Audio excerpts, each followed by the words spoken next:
अंग्रेज हमारे ऊपर जुल्म सितम ज़्यादतियां किया करते थे। देश यूं ही आजाद नहीं हो गया कि हमने आजादी मांगी और हमें आजाद कर दिया गया और हम आजाद हो गए। ये वो आजादी है जिसे पाने के लिए हमने अपनी जानों की कुर्बानी दिया, हमने लाठियां खाई। ये इस आजादी को पाने के लिए ना जाने कितने बहनों ने अपने भाइयों का कलाई को खो दिया, कितनी माओं ने अपने लख्त जिगर को खो दिया। जब देश आजाद हुआ था, जब हमें आजादी मिली थी, हमने एक सपना देखा था, हमने एक ख्वाब देखा था कि अब हम आजाद हो गए हैं। हम आपको बताना चाहेंगे कि अमूमन हम ये जानते हैं कि ये देश सिर्फ 200 वर्षों से गुलाम था, 200 साल तक नहीं बल्कि ये देश हजारों साल से ज्यादा गुलाम रह चुका है। सबसे बड़ा लोकतंत्र अगर है तो कोई हिंदुस्तान है। यहाँ हिंदू, मुस्लिम, सिख, ईसाई सभी आपस में मिलजुल कर रहते हैं। वो कौन है जिसे आजादी प्यारा नहीं होता? अगर कोई पंछी पिंजरे में बंद होता है तो उसे भी आजादी अच्छी लगती है। चाहे सर्कस में कोई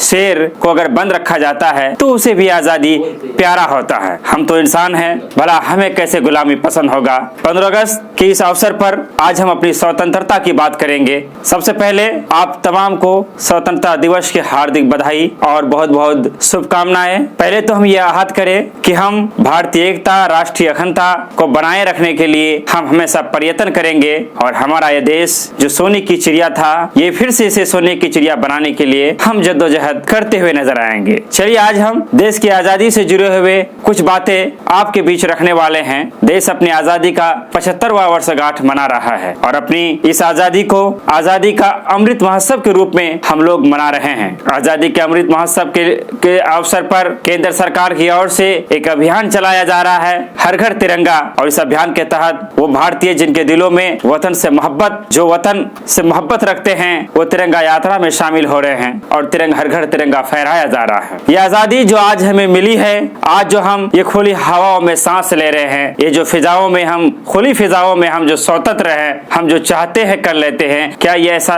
पहले मुमकिन था? जी नहीं। हमें अपने ही देश में शरणार्थी बनकर रहना पड़ता था। हमें अपने ही देश में किसी भी काम को करने से पहले दूसरे की इजाजत को लेना पड़ता था। अंग्रेज हमारे ऊपर जुल्म सितम ज़्यादतियां किया करते थे और हमें बर्दाश्त करना पड़ता था। देश यूं ही आजाद नहीं हो गया कि हमने आजादी मांगी और हमें आजाद कर दिया गया और हम आजाद हो गए। जी नहीं, ये आजादी हजारों तप, त्याग और बलिदान की याद दिलाता है। ये वो आजादी है जिसे पाने के लिए हमने अपनी जानों की कुर्बानी दिया। ये वो आजादी है जिसे पाने के लिए हमें जेलों में जाना पड़ा, हमें सलाखों के अंदर जाना पड़ा, हमने लाठियां खाई।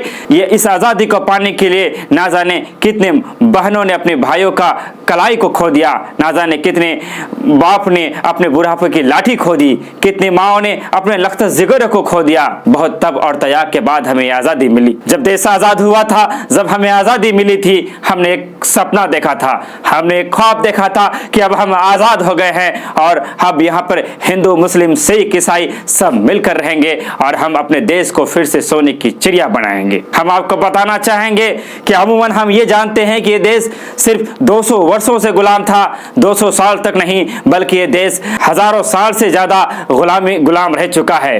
कभी हम पर अफगानों ने शासन किया, तो कभी हम पर तुर्कों ने शासन किया, तो कभी हम पर मुगलों ने शासन किया, तो कभी हम पर अंग्रेजों ने शासन किया। लंबे समय तक देश में दूसरे लोगों ने शासन किया, पराये लोगों ने हम पर शासन किया। आखिरकार एक लंबी लड़ाई के बाद, एक लंबी जंग के बाद देश आजाद हुआ और जब देश आजाद हुआ तो हिंदुस्तान को लोकतांत्रिक देश कहा गया। हिंदुस्तान की खूबसूरती इस बात से समझ में आता है कि एक ऐसा देश है जो दुनिया की सबसे बड़ा लोकतंत्र अगर है तो कोई हिंदुस्तान है। यहाँ हिंदू, मुस्लिम, सिख, ईसाई सभी आपस में मिलजुल कर रहते हैं। चलिए आज के इस महान पर्व पर, इस पावन पर्व पर हम ये प्रतिज्ञा ले कि हम देश की आन बान और शान को बनाए रखने के लिए अगर हमें जरूरत पड़ी तो हम अपनी जानों की आहुति देने के लिए भी तैयार रहेंगे। केडीपी दर्पण में आज हम बात कर रहे थे स्वतंत्रता दिवस की। इसी के साथ हम लेते हैं आपसे विदा, फिर आएंगे एक नई मुद्दा, एक नई टॉपिक के साथ। तब तक जय हिंद, जय भारत।